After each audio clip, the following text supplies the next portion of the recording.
सुरेश एक छोटे से गांव का किसान था। वह सुबह सूरज निकलने से पहले खेतों में काम करने चला जाता और देर शाम तक मेहनत करता।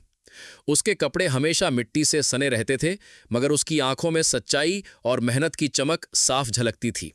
सपना शहर की लड़की थी। पढ़ाई पूरी करने के बाद छुट्टियां बिताने के लिए वो अपने ननिहाल गांव आई थी। गांव की खुली हवा, खेत खलिहान और पंछियों की चहचहाहट उसे बहुत भाने लगी। एक दिन सपना खेतों की तरफ घूमने गई। वहां उसने सुरेश को हल चलाते देखा। धूप में पसीने से भीगा हुआ, मिट्टी में लिपटा सुरेश जब बैलों के साथ मेहनत कर रहा था, तो सपना उसके समर्पण को देखकर हैरान रह गई। उसी समय सुरेश ने भी सपना को देखा और उसकी मुस्कान में खो गया। धीरे धीरे उनकी मुलाकातें बढ़ने लगीं।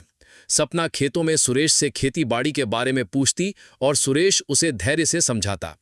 सुरेश ने सपना को बैलों से हल चलाना और पौधों को पानी देना भी सिखाया। उनकी दोस्ती धीरे धीरे प्यार में बदलने लगी। एक शाम खेत के किनारे पीपल के पेड़ के नीचे सुरेश ने हिम्मत करके सपना से कहा, सपना, मैं साधारण किसान हूं। न शहर की तरह बड़े सपने हैं, न बड़ी दौलत, मगर मेरा दिल सच्चा है। क्या तुम मुझे अपना साथी बनाओगी? सपना मुस्कुराई और बोली, सुरेश, मुझे दौलत नहीं चाहिए। तुम्हारी मेहनत और सच्चाई ही मेरे लिए सबसे बड़ी दौलत है। लेकिन सपना का शहर वाला परिवार इस रिश्ते के खिलाफ था। वे चाहते थे कि सपना किसी बड़े घराने में शादी करे। उन्होंने सुरेश को गरीब किसान कहकर ठुकरा दिया। सुरेश ने हिम्मत नहीं हारी। उसने खेती में नए तरीके अपनाए, आधुनिक बीज और तकनीक से खेती शुरू की। धीरे धीरे उसकी मेहनत रंग लाई और उसकी फसल पूरे गांव में मिसाल बनने लगी। अब वो गांव के सबसे सफल किसानों में गिना जाने लगा। सुरेश की मेहनत और ईमानदारी देखकर सपना के परिवार का दिल पिघल गया।